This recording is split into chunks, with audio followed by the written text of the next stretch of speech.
Hi there, this is Naomi C speaking. It took me a while, but finally I am already working from home.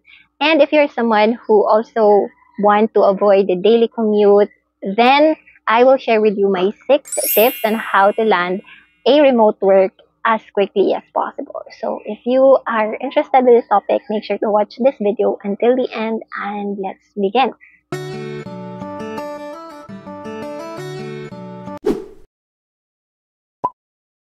Number one tip that I can share with you is to know your skills and strengths kasi yun ang ibebenta natin sa mundo ng freelancing or pagiging independent contractor. Kung wala pa tayong skills, we need to know kung ano ba yung passion natin, kung ano ba yung hilig natin gawin, or kung ano ba yung magaling tayo. Paano mo malalaman na magaling ka sa isang bagay? Sabi nila kapag may lumalapit daw na tao sa'yo para magpatulong kung paano yun gawin, then isa yun sa area of expertise mo. So for example sa akin, napapansin ko na maraming nagme-message sa akin na gawan ko daw sila ng resume, gawan ko daw sila ng authorization letter. So, I feel like medyo magaling ako sa part na yon sa paggawa ng letter. Alright, ikaw, you identify then kung ano ba yung skills na meron ka na pwede mong ibenta sa market.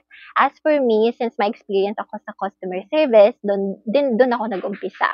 Ngayon naman, kung doubtful ka sa sarili mo at feeling mo wala ka pang skills, then I suggest na mag-join ka sa mga groups kung saan meron silang mga ino-offer na mga programs or mga online courses. Actually, may mga paid na online courses, may mga free na online courses. So, it's up to you kung alin ang pipiliin mo.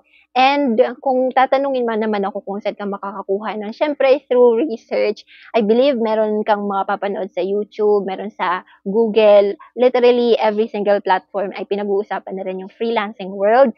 So, it's all up to you na lang then to look for them and, of course, do them. So, yeah, make sure na you have something to offer, a valuable skill that you can offer that you can monetize. Number 2 tip that I can share with you is to create a remote-ready resume.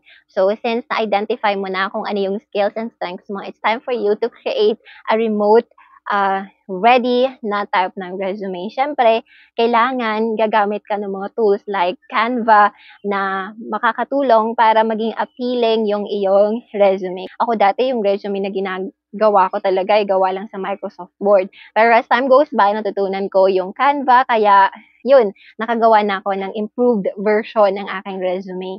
Kaya naman, kung gusto mo mapanood yung video na yon, ilalagay ko yung link sa description box below kung paano gumawa ng remote-ready na resume. At yung resume na yon, by the way, take note, ang ginamit ko mismo nung nag-apply ako at nakahanap ng ganitong work from home job. So, yes, feel free to copy it if you would like to copy it. Tip number 3 is to learn the tools of the trade. Ibig sabihin, kung alam mong mag-a-apply ka sa social media manager, dapat alam mo kung ano-ano yung mga tools na ginagamit ng isang social media manager. For example, gumagamit ka ng tools like Facebook page, gumagamit ka ng YouTube, ng Facebook, ng Instagram, at ng mga editing apps. Siyempre, kasi kung social media manager ka, siyempre, nag-i-edit ka, diba? So, ano ba yung mga editing software na alam mo? Marunong ka bang gumamit ng Canva, ng Photoshop? Tapos, bukod dyan, syempre dapat marunong ka rin mag-edit ng video, gumawa ng mga captions, and etc. So, dapat alam na alam mo talaga kung ano yung mga ginagamit na tools sa specific line of work or niche na napili mo. Para naman, during the interview, kapag tinanong ka kung ano yung mga tools na kaya mong gawin, pwede mong banggitin lahat ng mga hinahanap sa'yo. And I believe kapag alam mo talagang gamitin yung mga tools na yon, then malaki yung chance talaga na makakapasa ka. Kasi syempre, konting training na lang ang kailangan sa'yo, di ba? And usually kasi kapag freelancer ka, hindi ka talaga yung tipong 1 month yung training mo. Minsan kasi kapag direct client ka, kailangan mabilis kang matuto kasi hindi naman sila nagbibigay ng training materials na kagaya nung sa BPO, di ba, na over a month pa nga ang tagal minsan. Kaya kailangan adaptable ka talaga and syempre, mabilis pumick up. Ako personally, yung mga tools na ginagamit ko ngayon sa work ay iba sa tools na ginagamit ko when I was working sa BPO. Kaya I need some adjustments din. Pero syempre, as time goes by, matututunan mo rin yung mga tools na yon. Kaya dapat kung, for example, wala kang alam na tools, then you should be open to learning. Pero I highly suggest pa rin talaga na dapat alam mo kung ano-ano yung mga tools na ginagamit, mga software na ginagamit. Alright, I think my 4th tip for you is to apply smart. Apply smart in a way na dapat hindi ka maluloko or hindi ka ma-scam. I warn you, marami talagang scams na nagkalat ngayon, especially sa freelancing world. Maraming times na rin na nabiktima ako noon and nabiktima yung kapatid ko. One time, nakisuyo yung kapatid ko sa akin kung pwede ba tulungan ko siya mag-type ng ganito karaming stories. Like, I think mga basta 100 pages yata yun, tapos i-retype mo siya. I believe yun yung task. Tapos kapag na-retype mo na, isasubmit mo, tapos dun ka palang babayaran. And buti na lang, na-realize namin na scam pala yun. So, hindi na namin naumpisahan agad yun. So, yun, be wary of scams out there. Dapat, kung sa Telegram yung communication ninyo, mag-doubt ka na kapag ganon. Kapag may hinihinging payment agad para ma-assist ka, it's a no-no talaga. So, dapat watch out mo na rin yung mga red flags kung baka pagdating sa pag-a-apply. And, yeah, apply smart in a way na dapat alam mo na kaagad kung saan-saan websites ka dapat mag-apply as a freelancer. So, do your own research muna and then yun, applyan mo yung mga websites na yun. Alright, so tip number 5 is for you to please stay patient. Sabi ko sa intro ng video ko, it took me some time to land a work from home job. And to be exact, it took me 6 months or half a year to land a work from home job. You could land a job na work from home as quickly as 1 month or 2 months kung sinuswerte ka o kaya naman na-hone mo na talaga yung skills mo.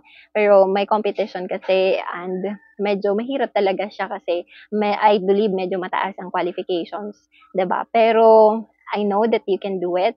I know na with patience ay makakapag-work from home ka rin. I remember a friend of mine, it took her, I believe, years before she was able to land her first client. And right now, she's happy na. She's earning big. And she's working from home with her husband. So, with her fiancé.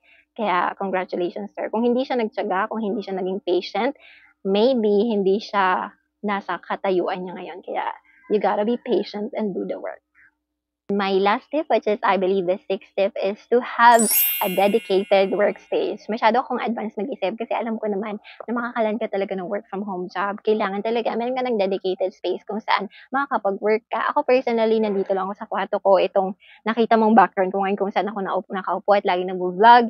Dito lang din ako nag-work. So, nandito na yung higaan ko sa harapan ko. Tapos, wala pang 5 minutes, ready na ako, nakaset up na, good to go na.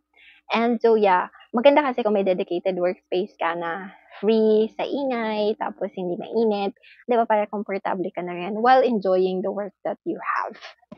And yes, those are my top 6 tips on how to land a work from home setup as quickly as possible.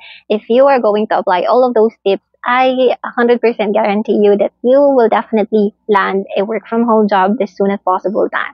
If you have questions, feel free to write them down in the comment section below. Video suggestions are also welcome. Make sure to like this video if you liked it. Subscribe to my channel if you haven't already. And if you want to watch my other videos related to freelancing or becoming an independent contractor, then check my other videos out there because I have plenty of those. And yes, I'll talk to you next time.